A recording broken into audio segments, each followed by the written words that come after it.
totally No fine. big Leave it deal. in. I don't care. You know me and my whole Live unedited now. self. All right, now we are live.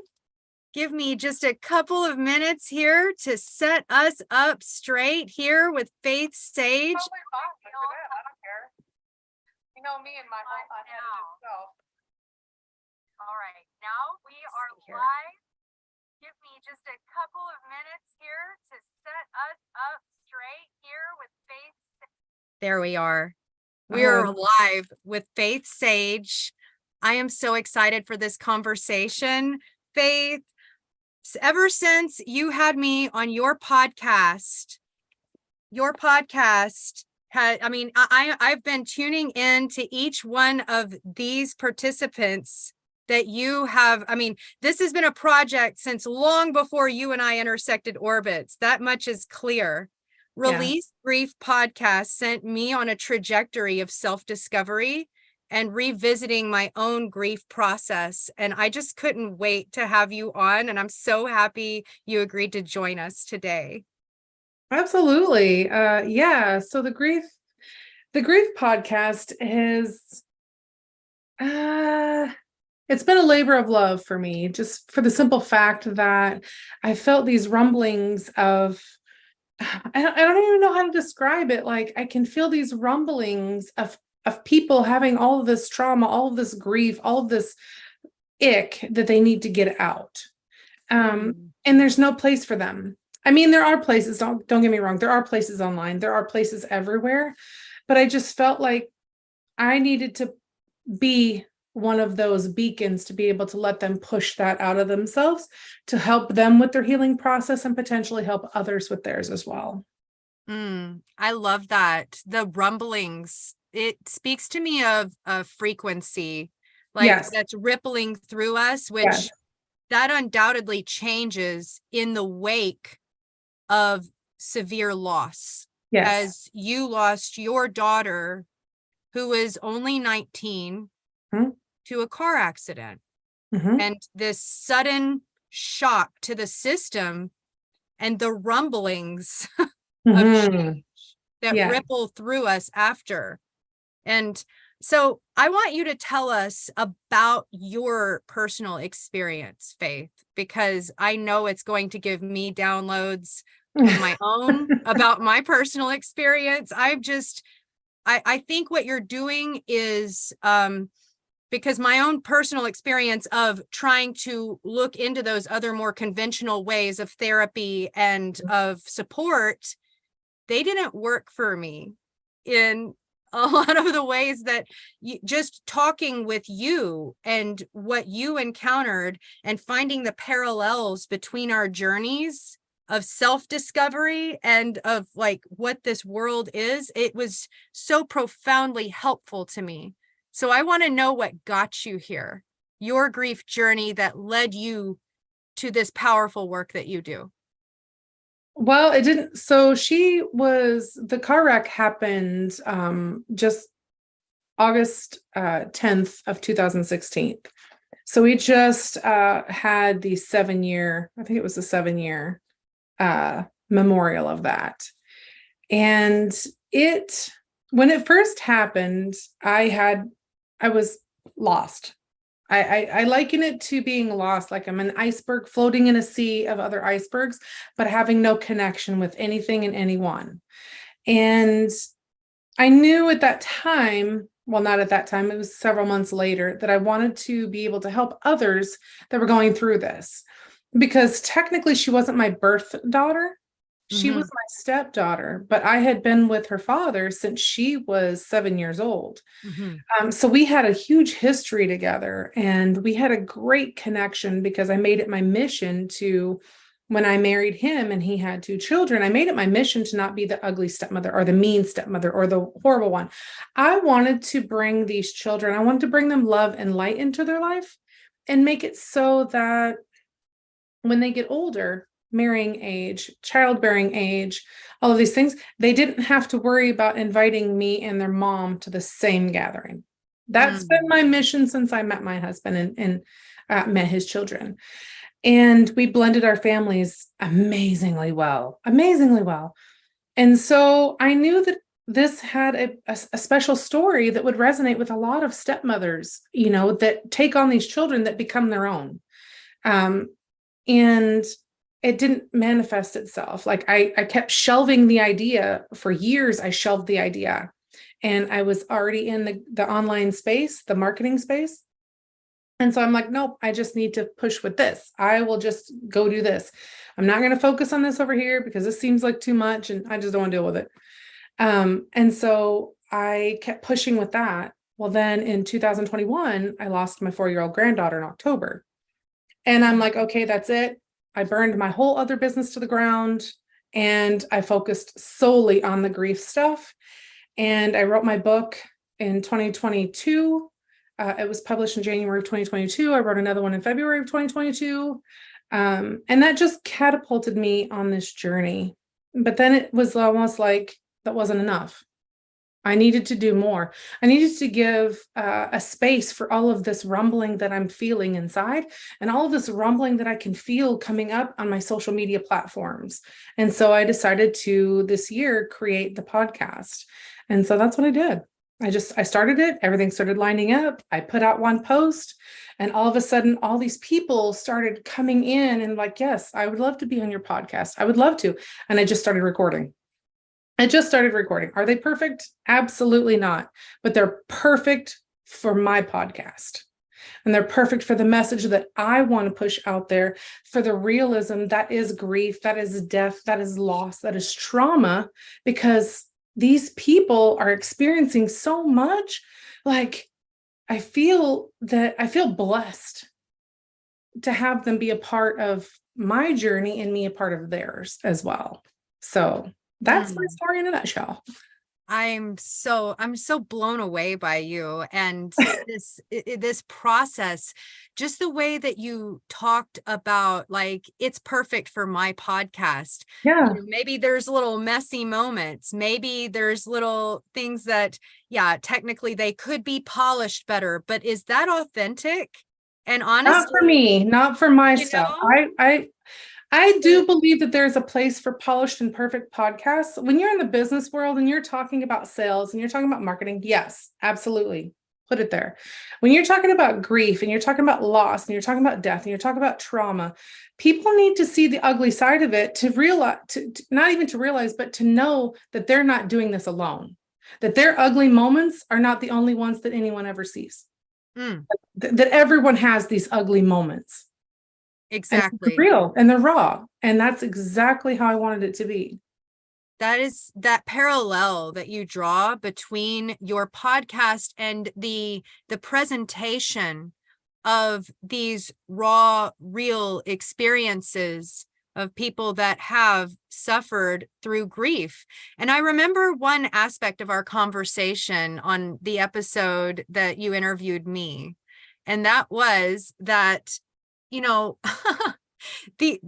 process of grief in and of itself is a very messy thing, but there's going to be this transformative aspect to the entire picture that it creates for your life, essentially. Absolutely. And so you have to embrace those ugly moments. You have to really reconcile them into yourself, because the process of grief, the process of grief bubbles those things that back to the surface so that we can look closely at them, because it changes the entire perspective of our existence.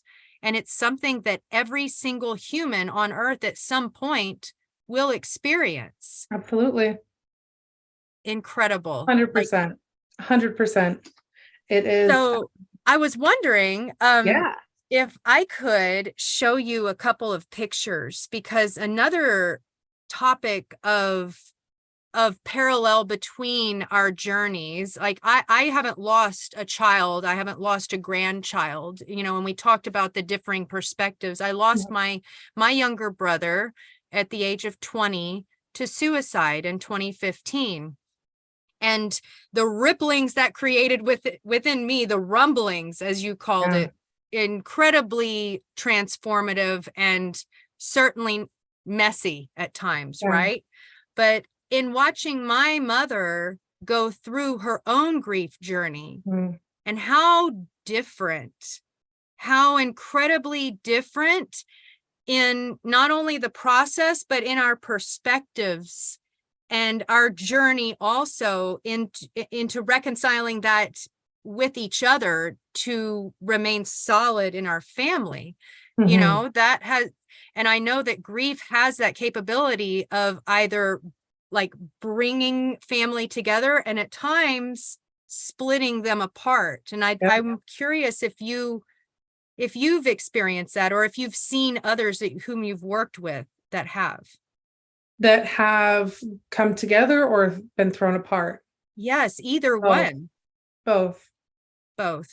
Yeah. So it brought our family, so my husband and myself and our children, we have a blended family, and there was 5 children, and it brought us so much closer together. And also, because of my stance with blending our family and making a point to connect with her mother and stepfather and stuff, like we still get together every month. We make it a point, like we've been on vacation together.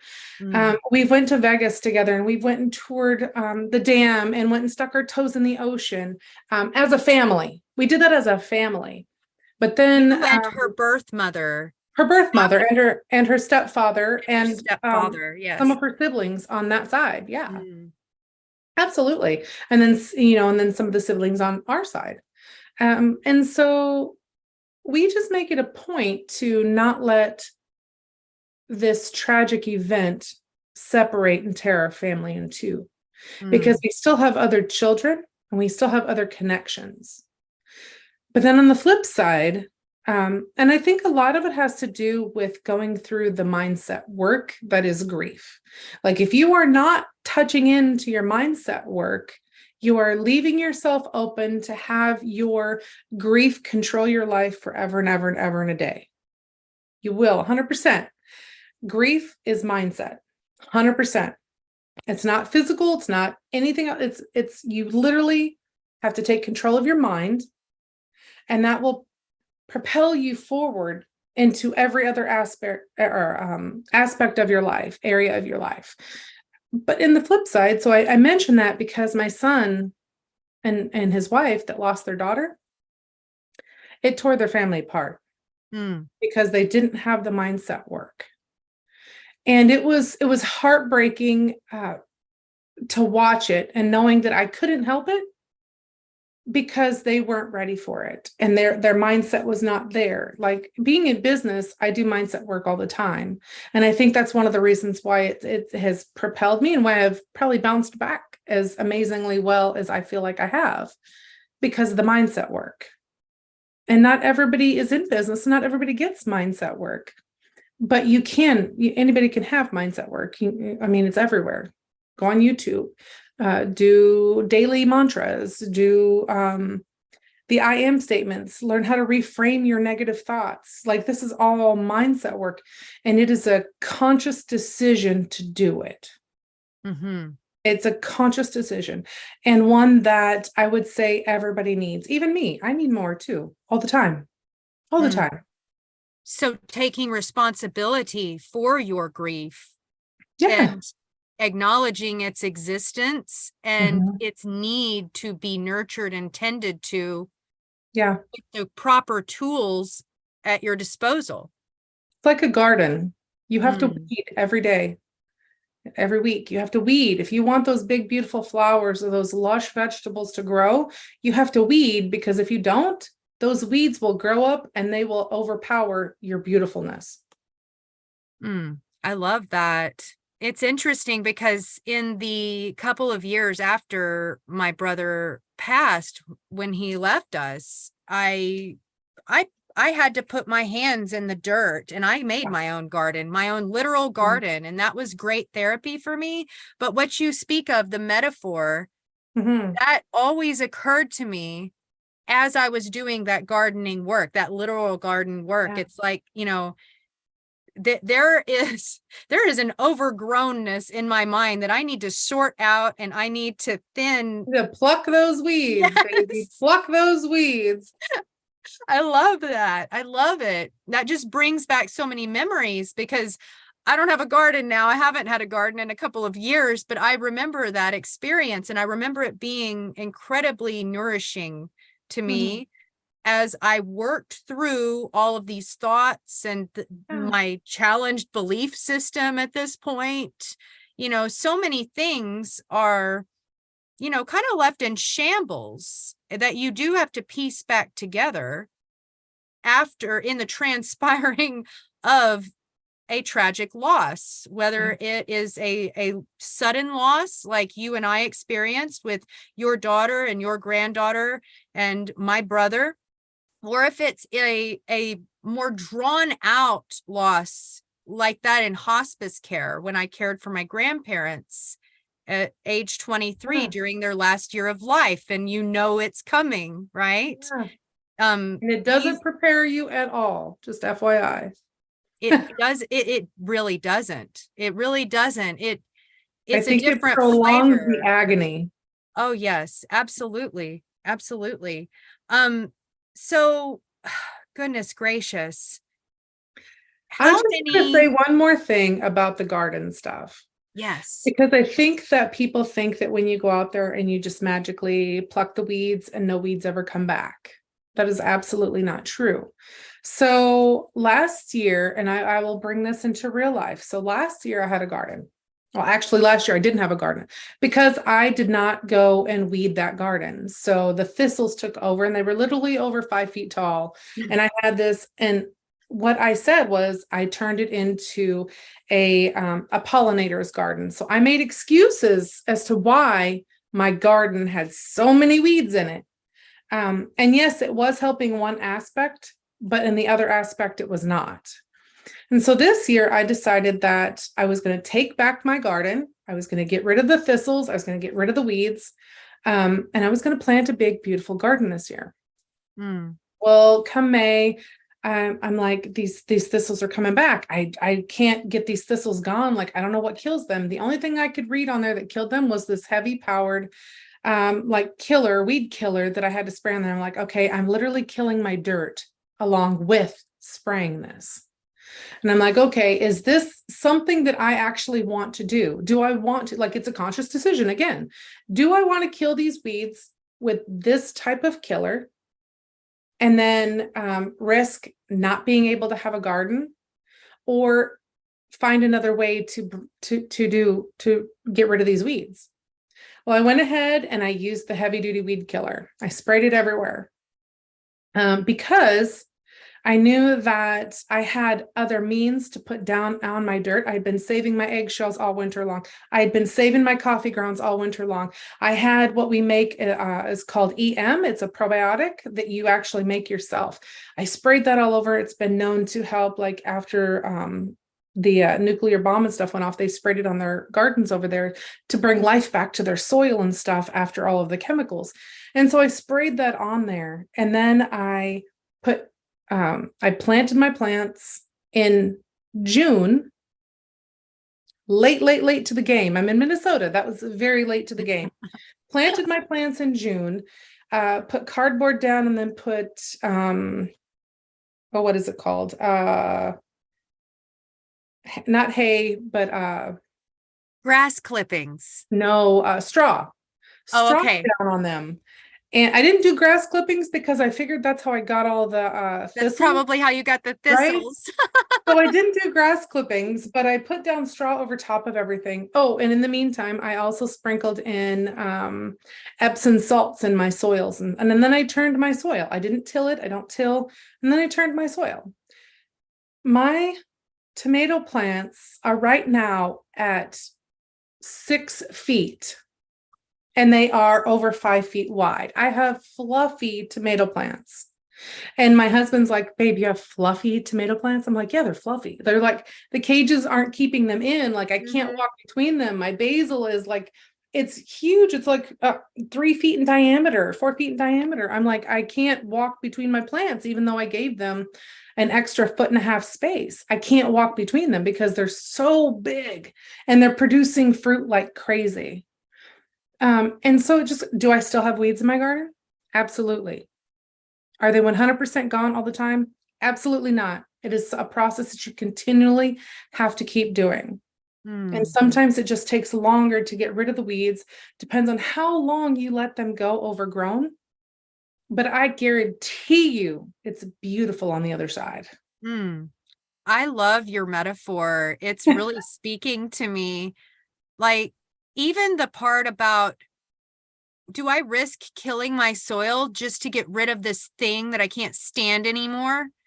You know, I think that there are processes that people go through in grief where they do something that ties in with that metaphor, and it hardens their heart in a way that nothing can grow there anymore, But they have because to of kill how that portion off. If they don't kill that portion off, that's causing that anxiety, that depression, that all of these, the obstacle is always the way. It is always the way. You have to go through it. You cannot go around it. You cannot go over it, and you cannot go under it. You have to go through it. And grief is no different. You have to go through it with emotions, with everything, and feel it and really embody it and then release it. You're releasing it. Yeah. It also reminds me, this that you speak of with respect to the garden and tending to our own garden. And I know that, I believe you and I spoke about a grief garden at some point. Yes. Did I bring up something? Oh my gosh. I am so excited for that. It's on the back burner at this moment, but I bought the domain. I already have the place is already visualized in my mind, like the building and the structures and the gardens and all of the things. It's there. I just have to wait for the right time now to bring it to life. Oh, beautiful. I know that I was watching a cooking show that was featuring different cooks. And I used to be a home cook with my own meal prep business prior to doing what I do now. But so I would watch a lot of cooking shows. I loved it. And this one, she was a Buddhist nun living in a monastery. And she was tending to the garden that the monastery kept, and it was an abundant garden, just like you described, but it didn't look anything like the perfect lines, the no other weeds in there. And, but it was like this beautiful sanctuary. And the way that she described it, she's like, yeah, sometimes a hog will come in and steal a sweet potato. And, sometimes, this happens, but we're in here every day, and we are invested in the abundance that this space holds for our monastery, and the food that it provides us, in our body, mind, and soul. And what it was just such a beautiful metaphor, and stringing it into your metaphor and how it is that you have, how you've worked through your own grief journey and how you are helping others to do the same. And you're going to bring a grief garden to life. I want to know more, as much as you want to share about that, but also your other grief offerings. I know that this is a term that you coined in your own community, and I want you to define grief offerings for our audience. Sure. So I'll start with my grief garden that is not yet realized, but will be when the time is most perfect. So I'm envisioning there's a building in the center of this massive, maybe 20 acres. And there's a building, maybe not in the center of it, because that'd be a long drive in, but okay, towards the front. And I can see that it's white and it's got high peaks, because I love pyramids. It's got high peaks and there's big windows. And that is a gathering point for families to have meetings at, to honor their loved one, or to commence their loved one's ashes into the ground, if that's what they so choose, or to have an annual meeting to honor them. And then in the gardens, there's walkways all throughout. There's trees with plaques with their loved one's name on it. There's benches with their names on it.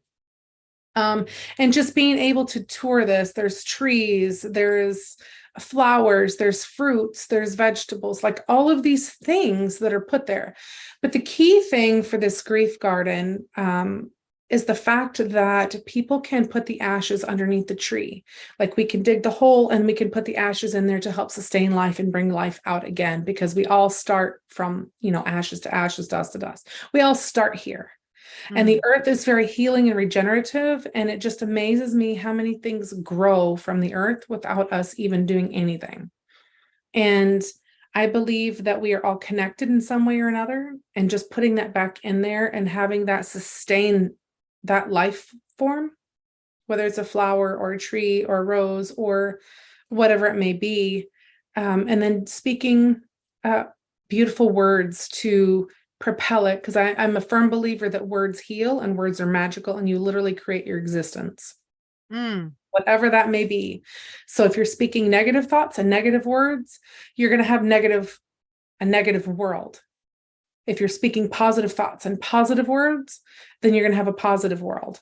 But that's not just speaking that out. That's actually believing it, embodying it as well. Because you can say anything that you want, but if it doesn't resonate on the plane of existence within you, it goes nowhere. It's like two worlds colliding. So when you say these thoughts and you put these actions in there and you bless this tree and you bless these ashes and you want to create this beautiful, magical thing to grow, you must speak with positive and clarity and fruitfulness. And then doing this recording for the families, or if the families want to be there to partake of it. Like, this is my vision. That's my vision for my grief garden. And granted, it can go so many more ways, but this is my baseline that I want for my baseline for my grief garden. I love it. I love it. I still have some of my brother's crematory remains. Yep. And that was one aspect that my mother and I were very different. She did give me some of them to do with what I wanted. Right. And she did what she wanted, which was make a bunch of seed bombs and pass them out to his friends and to family so that they could, have wildflowers grow in his honor wherever they went.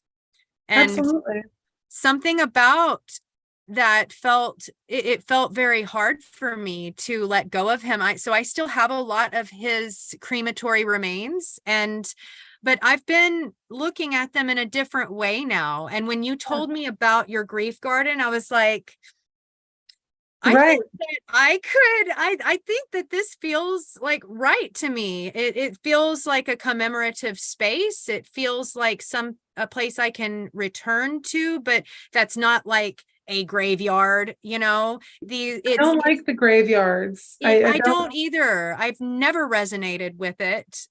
Right. It's so interesting to hear this vision of yours, and it's beautiful to resonate with.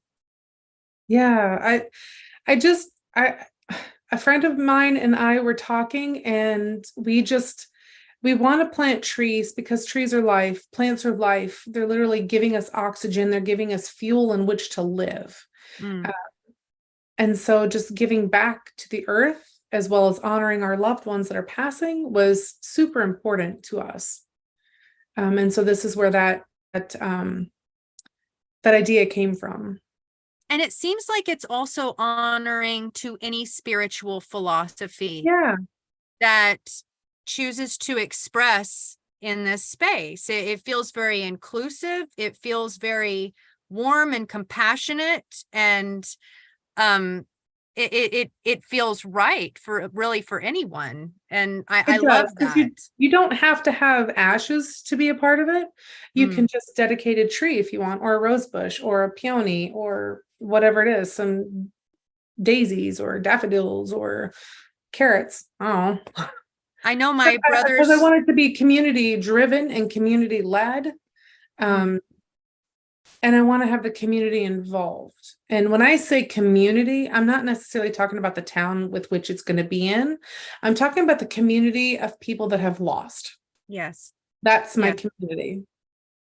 That resonates deeply, because it's like we are all tending our own garden together, And it in and of itself creates this collective garden of understanding and of compassion and of acknowledgement. I think that's a lot of what is lost in as time passes, you know, and people stop bringing food over and they stop checking in on you, and it's almost like there is this lack of acknowledgement as time passes, even though you've never forgotten your person, you think of them every day. And this garden feels almost like an anchor to re-assimilate into that, the honoring of them and the remembering of them in a very positive and fruitful way. Yeah, it is. It's almost like my version of being amongst them again. Because I believe that, you know, I believe spiritually that they visit us whenever they want.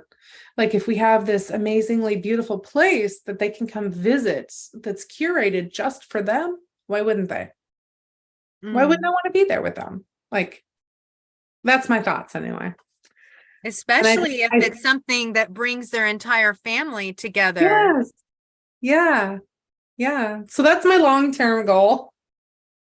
I love it. I love it. Tell us about your other grief offerings and what that means. What is a grief offering?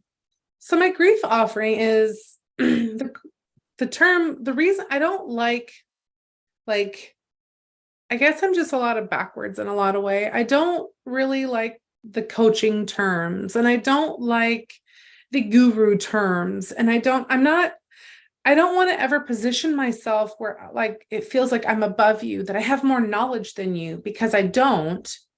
I've just learned how to navigate my knowledge that I do have and to be able to redirect it into more positive ways. And that's where I really want to help people with that. So I'm just offering my grief knowledge, my grief offerings, to be able to help others. That's in a nutshell.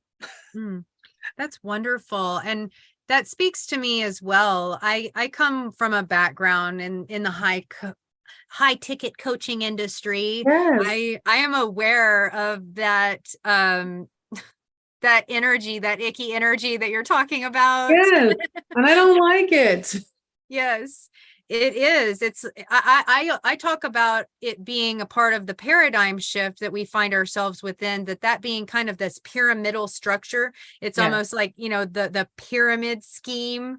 But it's the same structure where it's like, how high up are you, and who can you speak down to, and who are you looking up to? And it's crumbling as we speak. I know that you and I are not the only ones not resonating with that anymore. No, there's a lot. But I mean, in the grief world, I don't want to be the only one that has the knowledge. I want to make sure that other people have the knowledge as well to help themselves. I am all for the teach them how to fish, don't feed them, you know, and feed them for a lifetime rather than give them fish and feed them for a day. Like, I want people to be able to help others in their own world and impact the people in their own lives. I can't impact everyone in the world, but I can impact one who can impact one, who can impact one, who can impact one. That's where I come from with my methodologies. And I think that this knowledge that I have, and that everyone has it, I firmly believe everyone is capable of navigating their own grief, of being happy, of being content, of being all of these things. And it does come down to a choice, but it also comes down to a mindset. We have to find the silver linings within this grief. And that's so hard when it first happens, because all you want to see is the anger. Well, God dang it, this shouldn't have happened. Why did this happen to our family?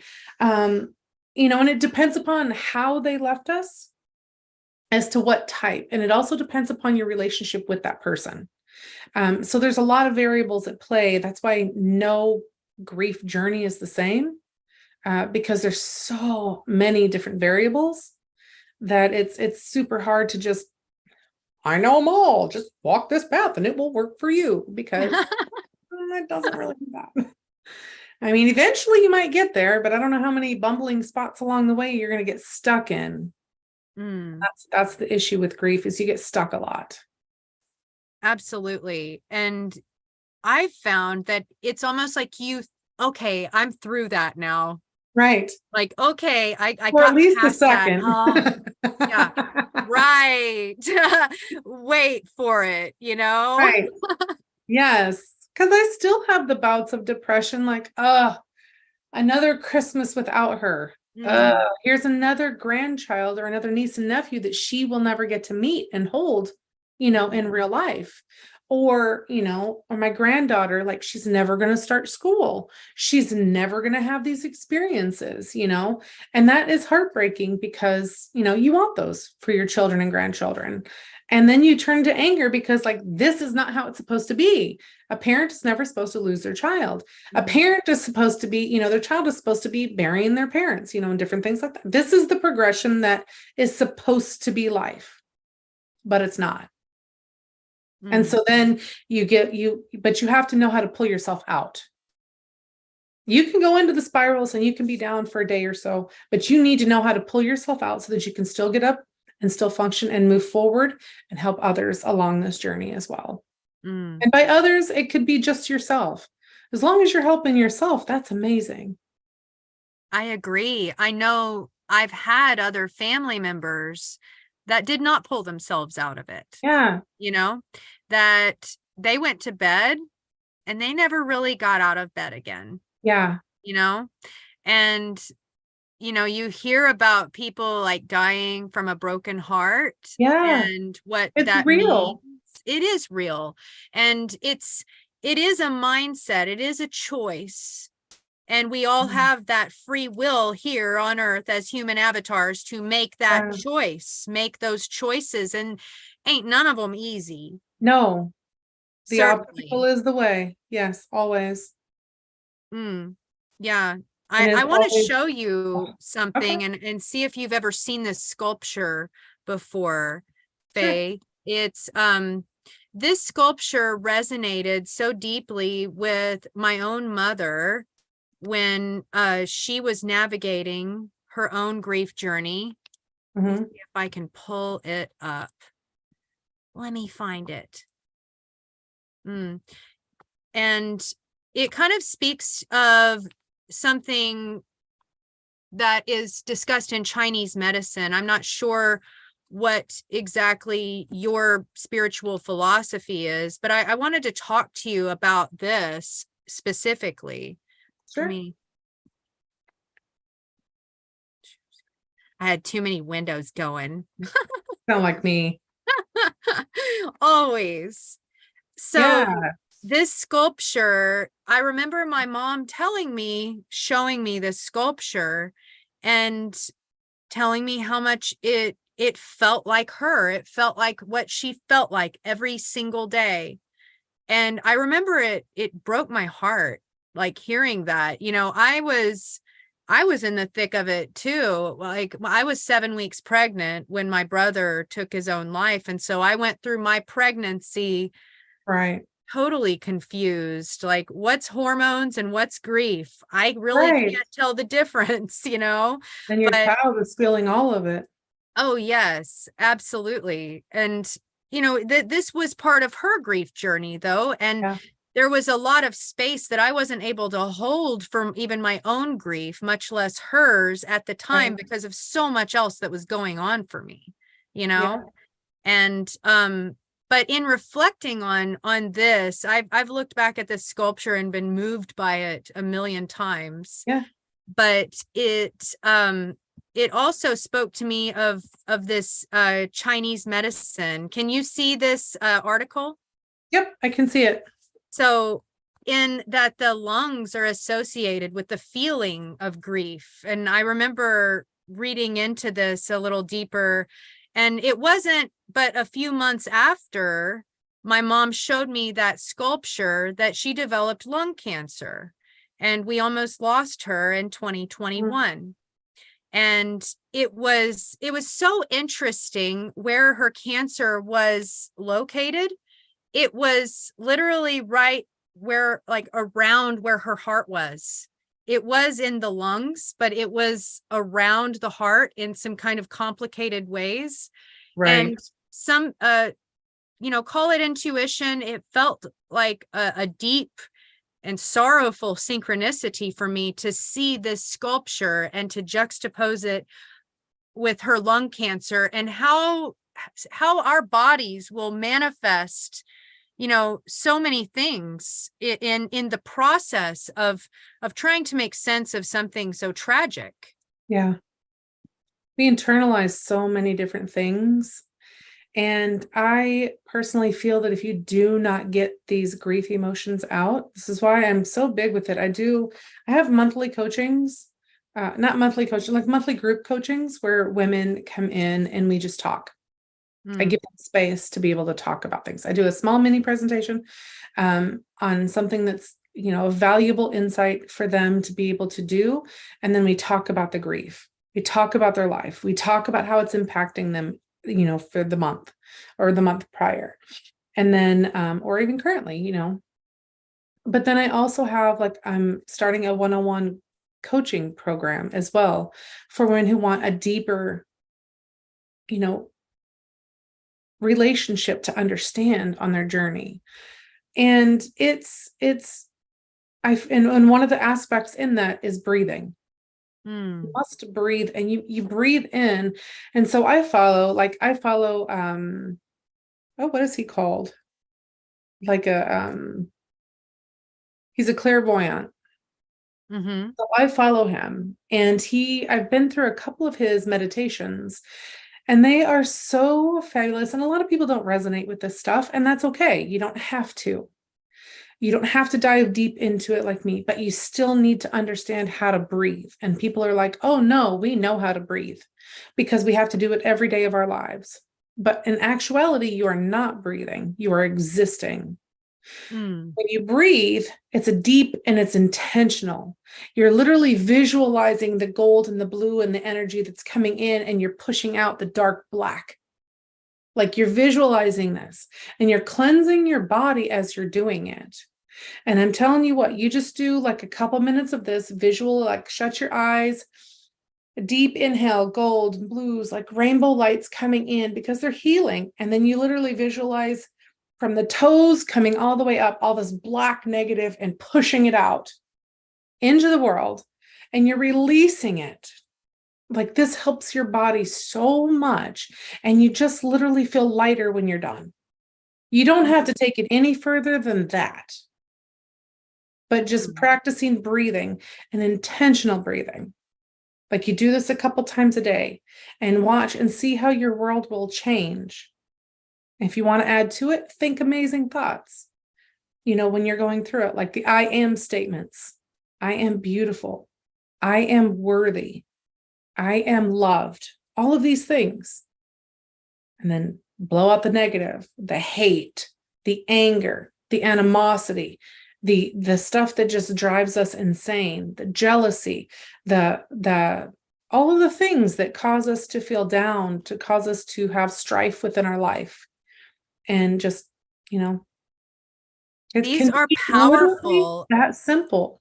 Yes.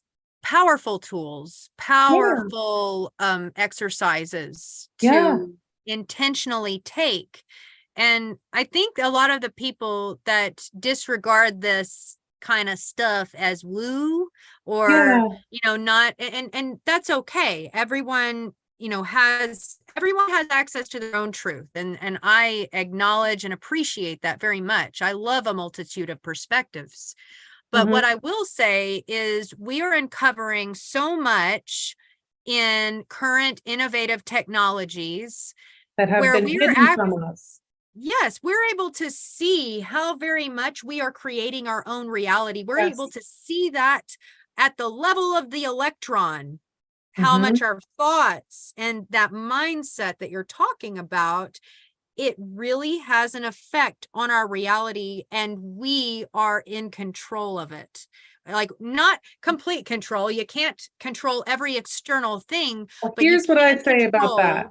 Hold on. Yeah. Here's what I say about that. We are in complete control because when we think it and we have it vibrating on a plane of truth. Like this is a plane of truth. So like, I did not want to go into the grief world. I did not want to. It was going to be hard. It was going to be heavy. I didn't know if I'd be able to withstand the storm that I knew would come. Didn't know. But I dove into it and I said, okay, this is my world.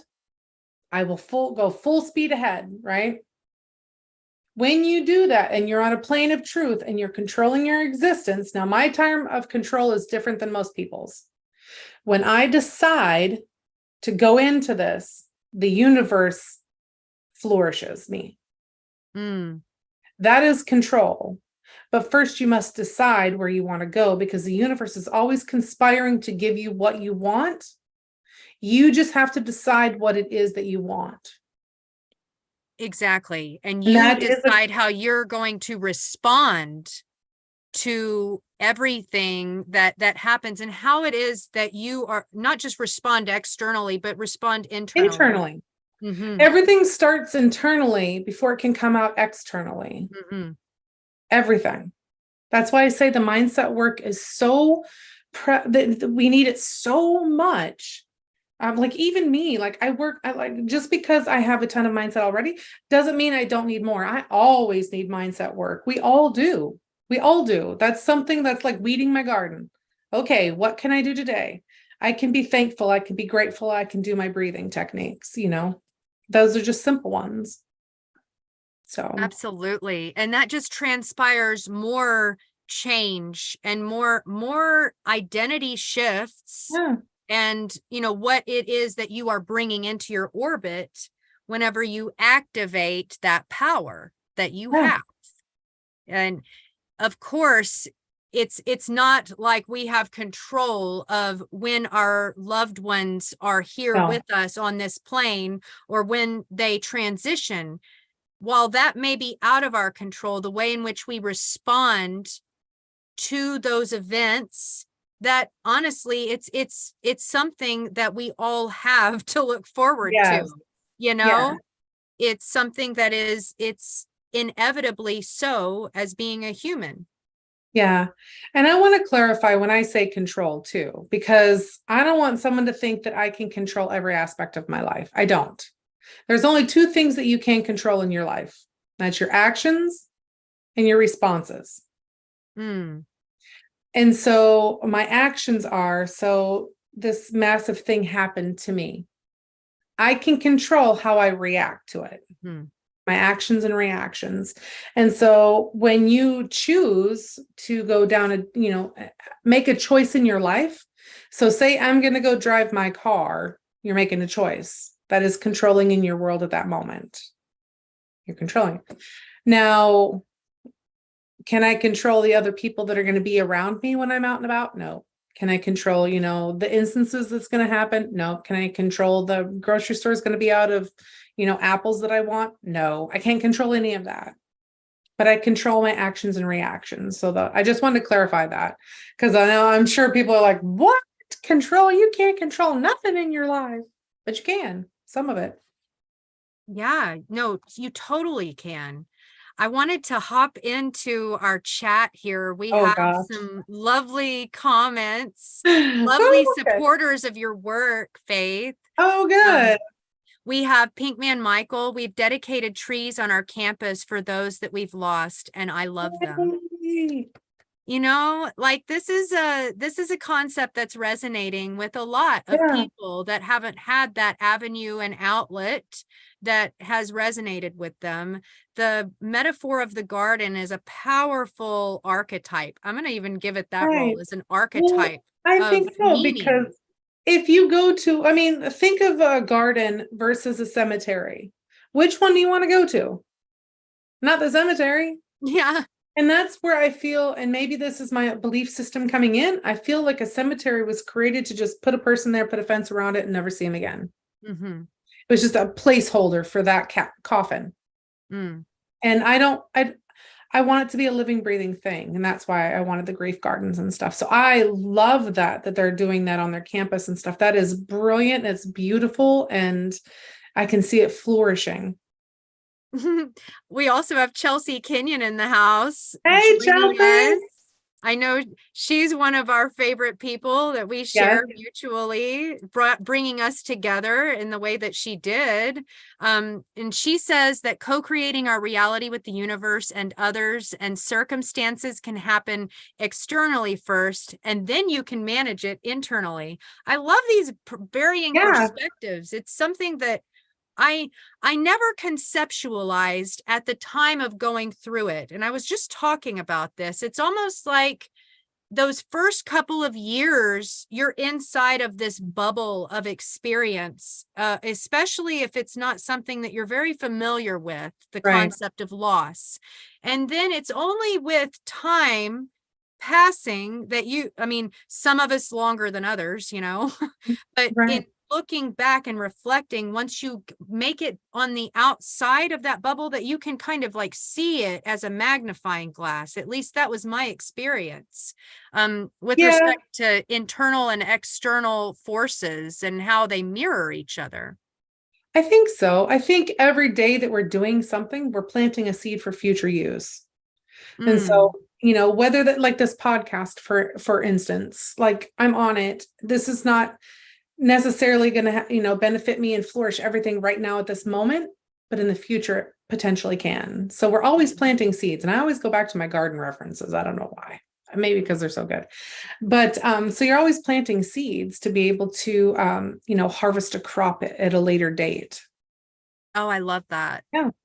That there's so many different facets to this garden metaphor with respect to grief. Like, I There know I'm is. just going to be sitting and mulling them over, and it's going to inspire me to get my hands in the dirt again and start working the soil and planting things. I know that, whenever I was doing that, like I said, it inspired me to start doing that internal tending of my Yeah. own garden. It gave me those nudges to do Yeah. so. And I just love that this conversation has reawakened that for me. And I'm really excited.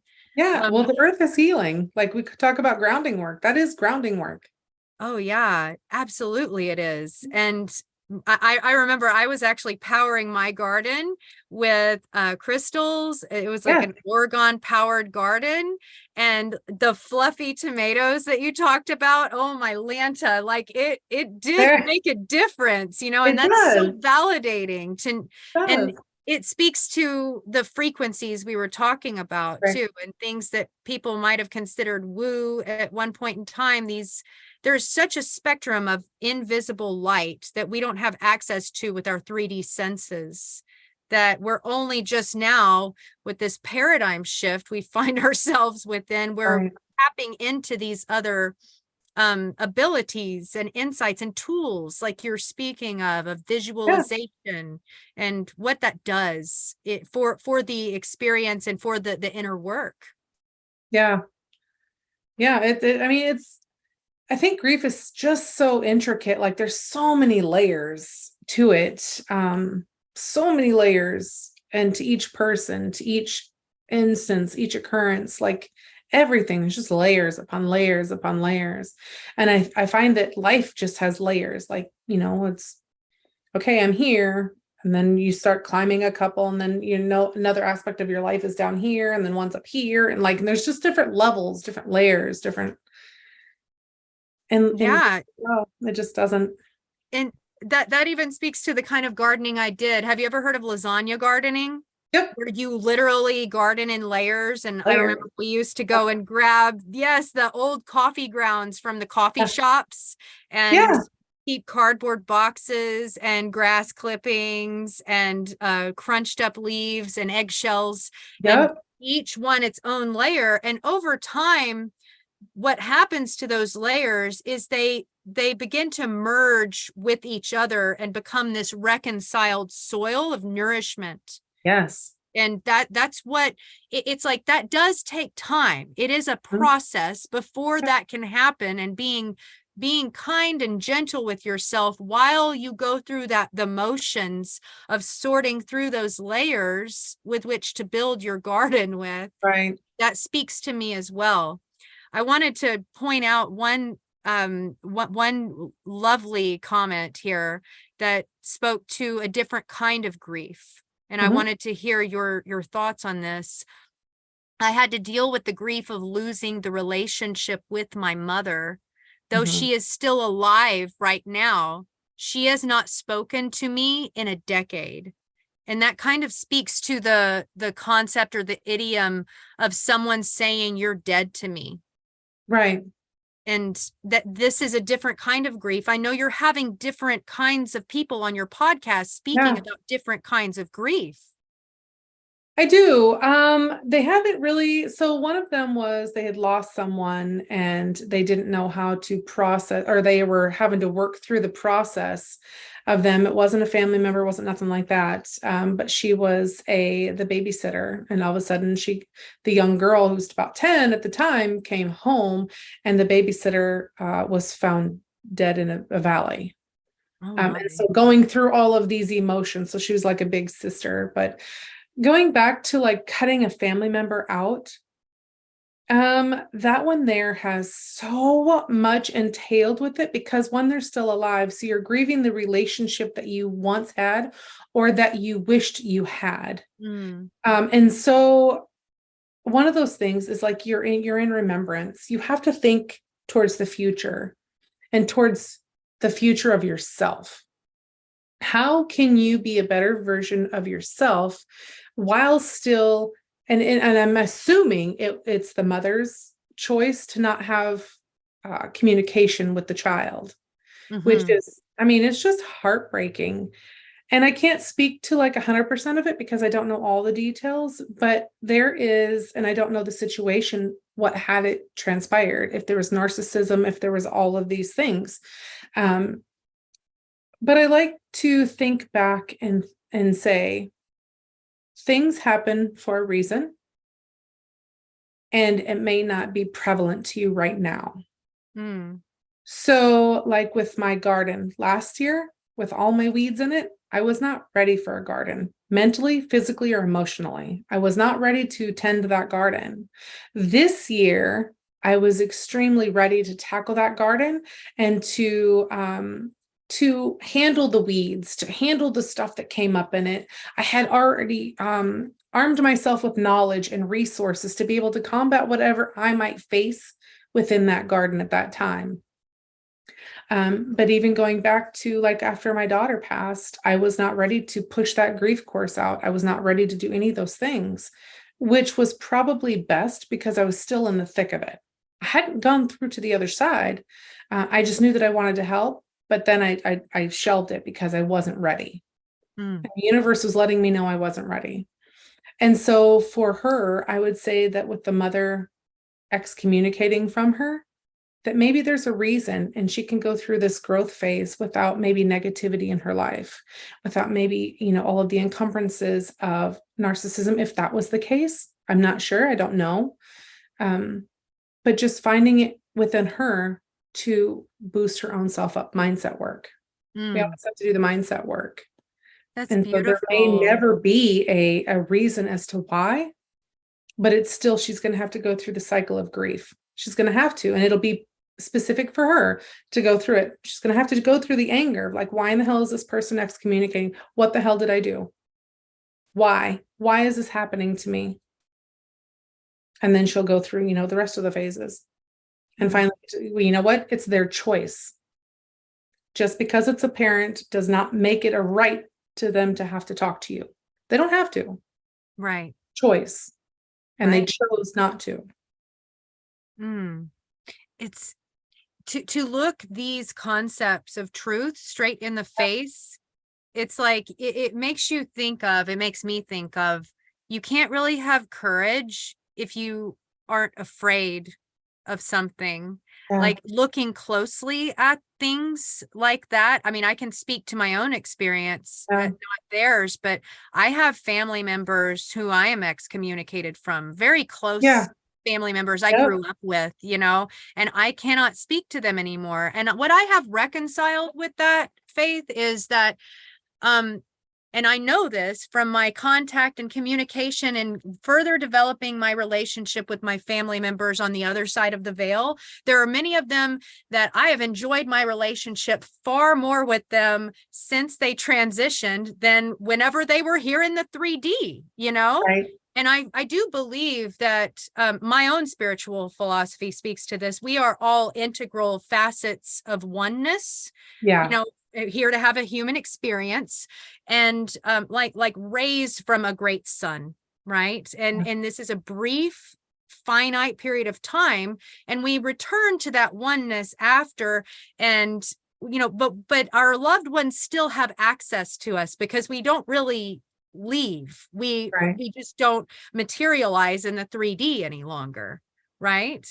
And I look forward to developing my relationships, especially with family members I cannot communicate with on this 3D plane right now. I look forward to even my own experience of crossing into beyond the veil and having so much of those human emotions kind of dissipate, and the love and connection to continue. Oh, I love that. I have a big thing with the I liken our world that we live in now is it's black and white with emotions. Because we have emotions, and emotions are what clog up everything. And that's why we have the whole grief process, because those are all emotions. Everything is emotions. And so if you remove emotions out of the situation, what do you have left? You have the black and the white. And I mean, it sounds so barbaric and so just like so simplified.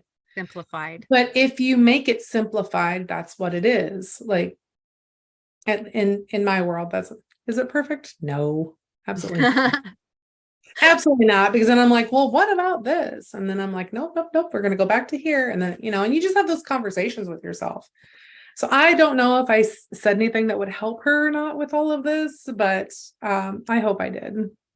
Oh man, you said things that helped me. I know that just assimilating this entire sequencing and verbalizing it, that's a really important aspect that a lot of people overlook in their grieving process, sometimes because in your act of grieving, I know that my mother and I both experienced this, that some people will treat you like a pariah. Yes. Because you experience something so painful and your emotions are so thick or intense, or they can feel your energy of anguish when they're around you, or they just don't know what to say. They have no idea, and so they avoid you. And these are all real experiences with respect to grief, and it can silence people. Absolutely. I 100% agree with that. I think a lot of it is, and I don't want to speak bad about anyone or anything, but I'm just going to go ahead and say it, that we are expected as society to not have emotions. We're expected as society to just, okay, this happened, now move on. We're expected to push those emotions down and keep trudging along on this treadmill that we are on, this hamster wheel. And that's where I get to the point. This is one of the reasons why I wanted to do all of this. One of them, with the podcast and everything, is that grief, we are emotional beings. We have to express these emotions. Otherwise, like you mentioned before, we get sicknesses and we get illnesses and we die of broken hearts and all of those things because we're not allowed to express these emotions.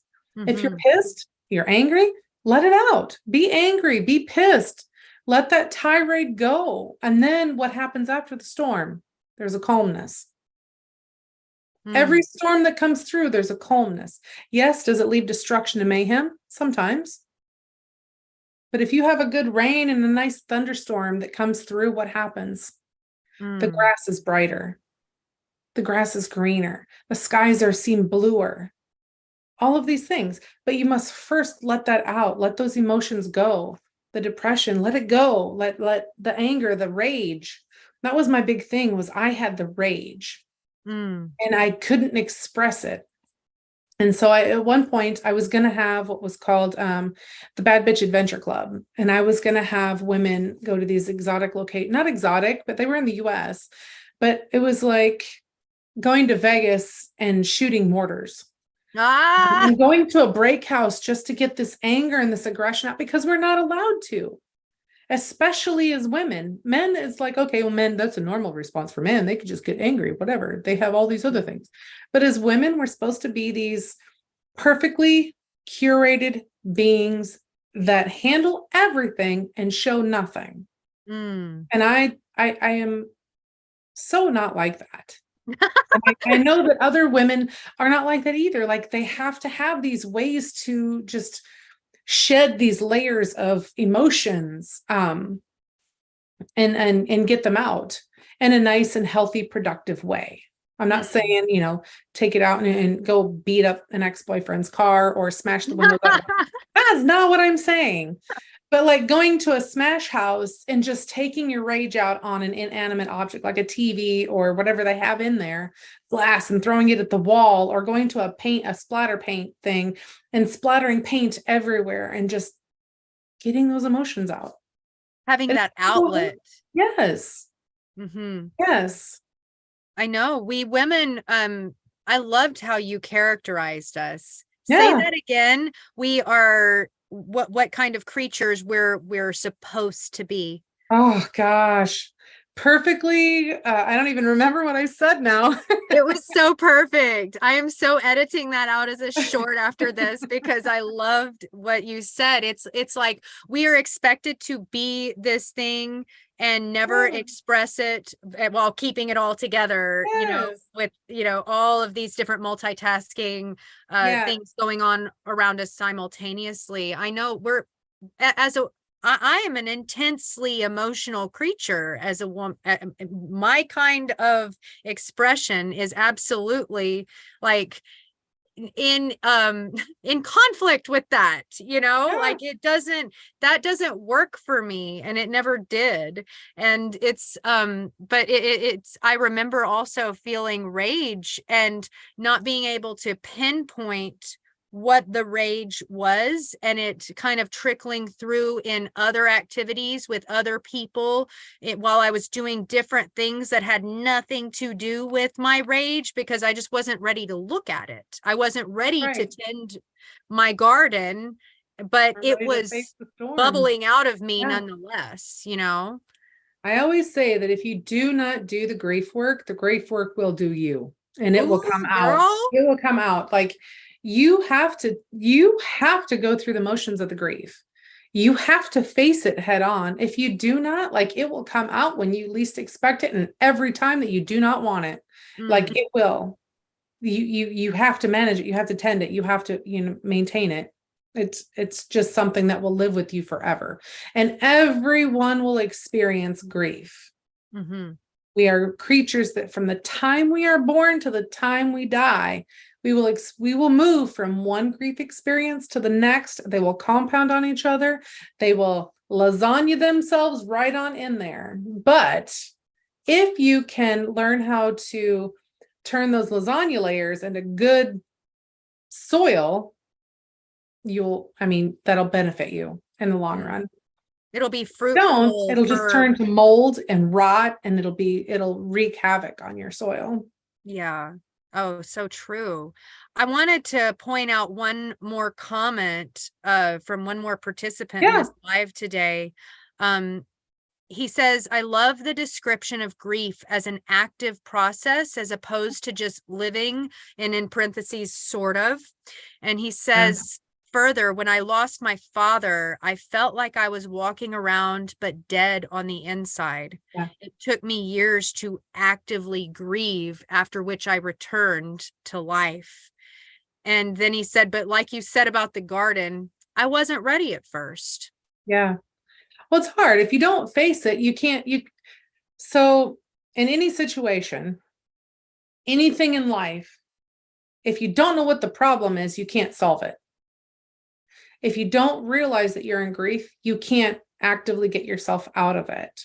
And I know for me, when we was going through it, when I was in the thick of it, right after she passed, like I've told this story before, I was literally sitting out at my back patio table and I was just staring into the backyard.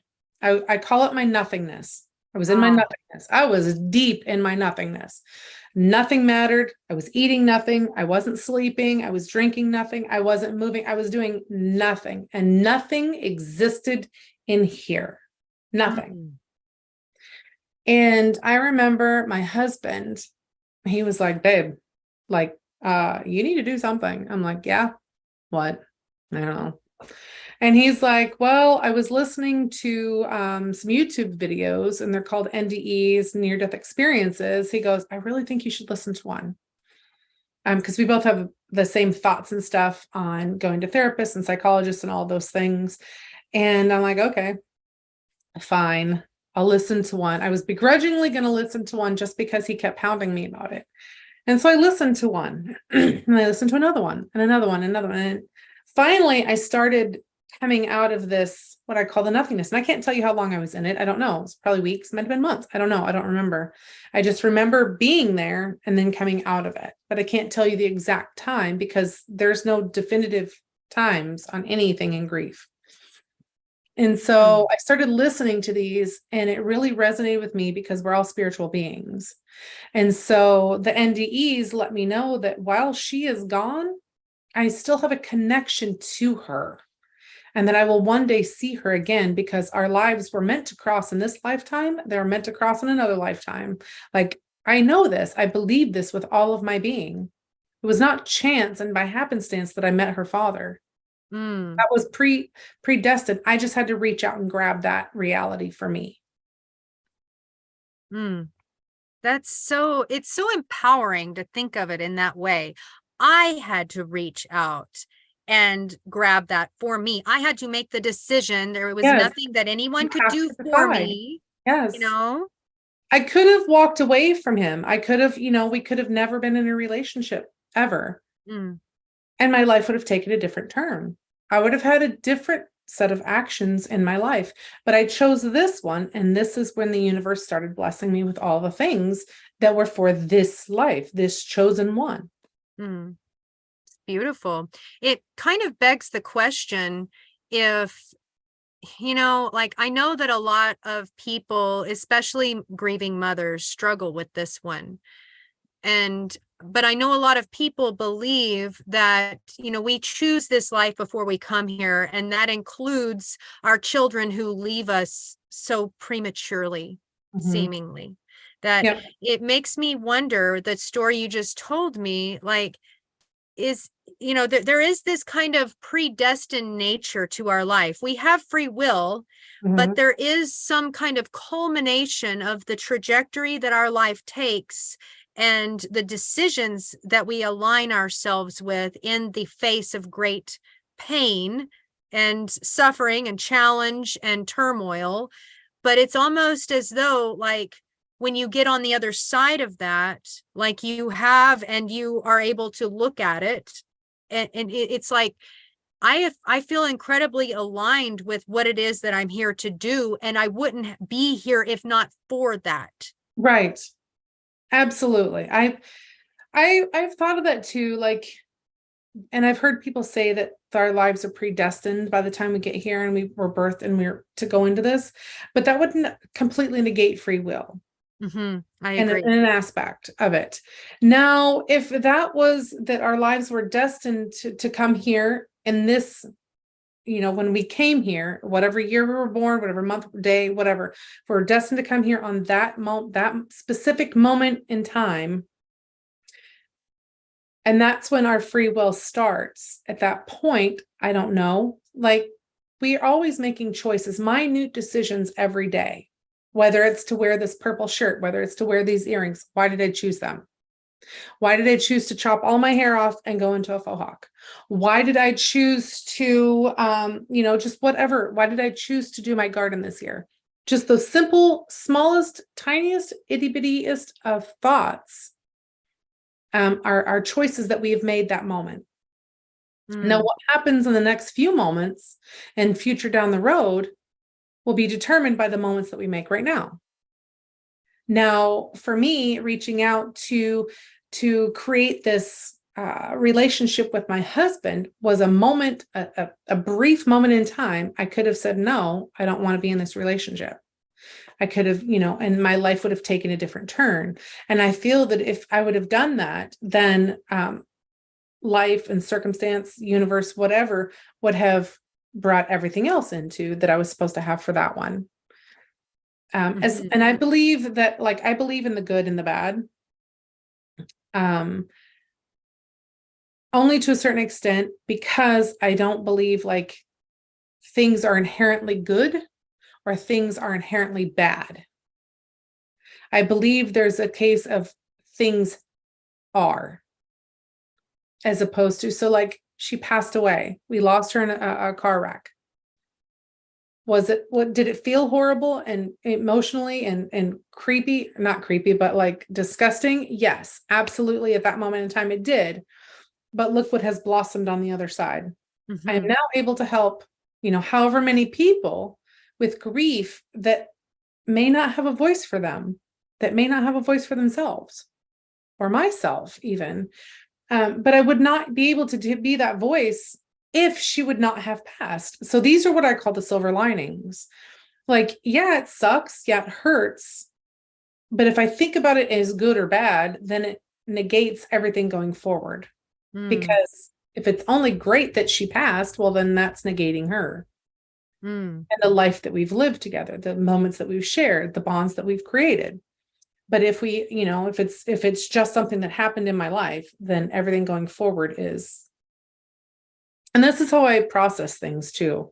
I like to put things in a container and then dissect the hell out of them. And then I love your analytical process. It speaks to me, Faith. Yeah, I mean, I didn't come from an incredibly spiritual background, though a lot of the work I do now is incredibly spiritual, but I have this flavor of kind of wanting that empiricism to kind of validate this experience or this finding. And that's why the NDE experiences are so powerful for me. And I know that was something that we connected with whenever you interviewed me on your Release Grief podcast. And I love the way that you pick it all apart and see it in the layers for what it is, so that you can dissect the experience, the emotion, the response, and you can harness back that empowerment for yourself to live your life, rooted in the way that's meaningful moving forward in the face of great loss. That is, it's so powerful to be able to do that. And it's something that not everyone has mastered. And I think it's tools and it is, it's process that the world very much needs right now.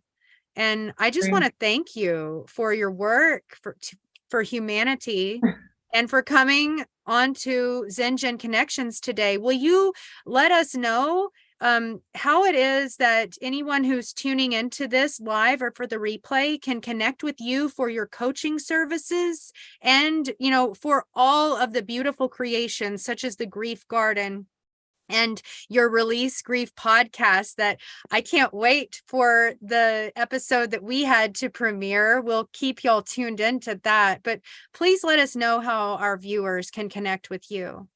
Absolutely. They can find me on Facebook at The Faith Sage. That's where I post everything.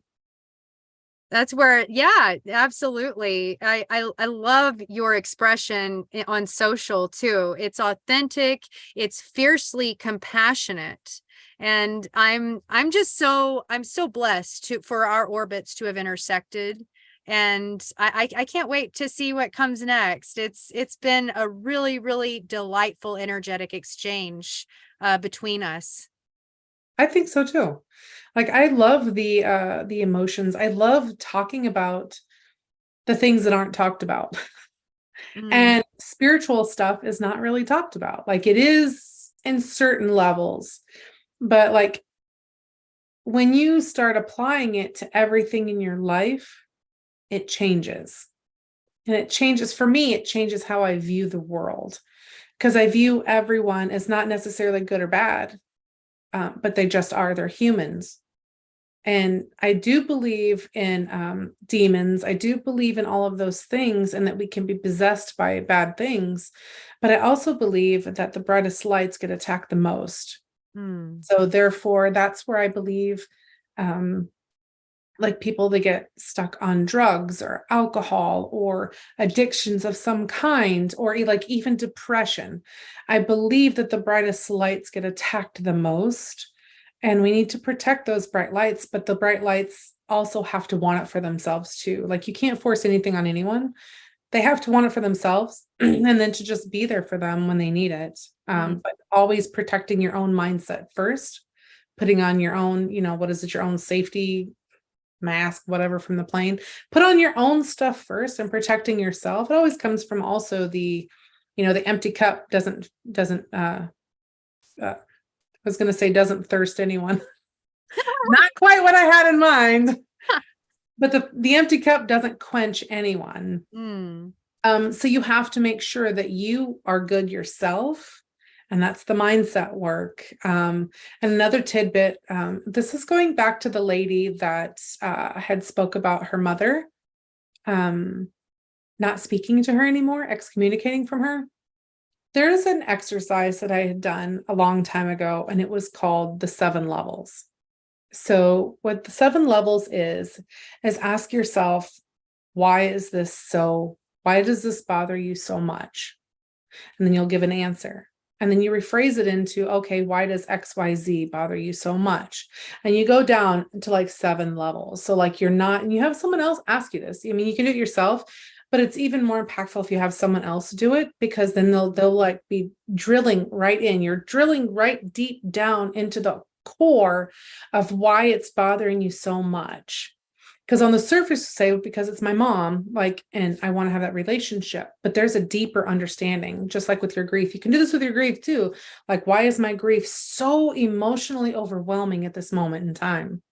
You can do the 7 levels and go through and go through those. And each answer that you give, you say, okay, but why is this? Why is this? Why is this? And just keep drilling down until you're like, oh, well, it's because I never got to say that I love you. Or it's because I never got to have that connection. Like you never got to see my children. Usually it's an emotional one. But we gloss over the emotions. We don't deal with the emotions. And I think that that's a huge disservice to everyone. I couldn't agree more. It picks apart the layers. It does. Quite literally. I call it picking apart the bullshit, but PG it here a second. No, I love how unapologetically authentic you are, Faith. It is refreshing. It's refreshing, and it's really needed in order to do this work and to do it effectively. Because if you're not being real with yourself about your emotions, about how you feel, about, where it is you are in this process, it's kind of just going to delay the process. Am I right? It will. You get stuck. That's where you get stuck at, like the people that don't want to get out of bed anymore, or the people that just seem like they haven't moved from that moment. Mm-hmm. And those people, like they're still the same. It's almost like they've never transitioned like a moment past that day in their life since it happened. Right. Even though it's been 15 years. Right. Or the mother that, that just doesn't move. She's the same. Everything's exactly the same. It's, and she's lost her child, her loved one. And now she's just like, I need to stay right here. It's almost like they want to stay put so that their family member can remember them, or that they're torturing themselves because they feel guilty about something. Right. They can't move beyond that point because they can't forgive themselves. Right. They don't want to move into a future without them. That is true. It is true 100%. But you have to, like, some of the times the ladies that I've talked with, or even some of the gentlemen, like they have to forgive themselves. Like you can't always be there. Like for us, like we couldn't be there for her. And as a parent, that's extremely rough that you can't be there for your own child.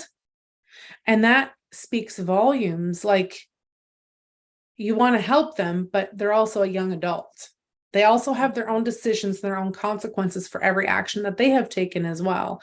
And you can only be responsible for a certain finite amount of time, and then it falls upon that person. And so but it's hard because you have all those emotions.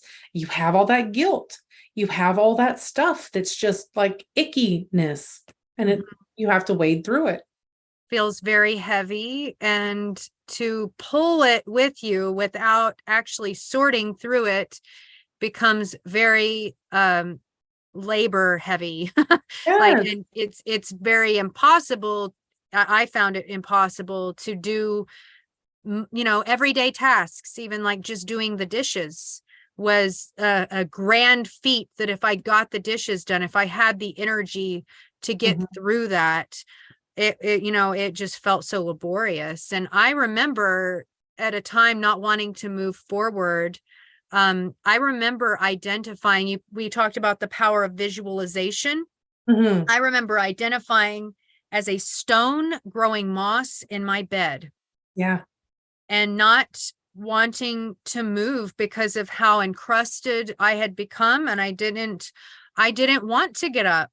I didn't want to face everything that was waiting for me outside. I was like escaping, but I thought I was escaping from something on the outside, but what I was trying to do was escape from something inside. Right. And that's where that interplay of the parallel reflection of the reclaiming empowerment over your internal world, which, like you pointed out, will indelibly shape your external world. Yes. 100%, %1,000,000%. Absolutely. I'm so excited to have met with you today, Faith. You are such a breath of fresh air, Lovey. I've just enjoyed it immensely. And we're going to go ahead and drop the link for others to connect with you, either on Facebook, so that they can access your Release Grief podcast, because this is, these are conversations that I really want everyone to have access to. It's empowering, it's life shifting. If you're suffering from any kind of grief, there's elements and echoes of all of these stories and testimonies that are going to speak to you. Yeah, absolutely. They blow me away with each one. I'm just in awe of how they've continued to keep moving. And you'll keep us posted on whenever our conversation on Release Grief will premiere. Absolutely. It's coming up. It's coming up soon. I'm so excited. I can't wait. Well, thank you to everyone for tuning in to our conversation today on ZenJen Connections with Faith Sage. It was a powerful one. If you're just now hopping into this chat box, I encourage you, I implore you to roll it back and catch this replay, because if you're here for a reason. And I'm just so excited that we were able to connect today, so that we can really illumine all of these different aspects and facets of grief, what it means and how to navigate it and reclaim joy in your life in the wake of losing a loved one. Absolutely. Thank you all for tuning in and for having me on this. I'm truly blessed, 150 million%. Thank you. Bye-bye.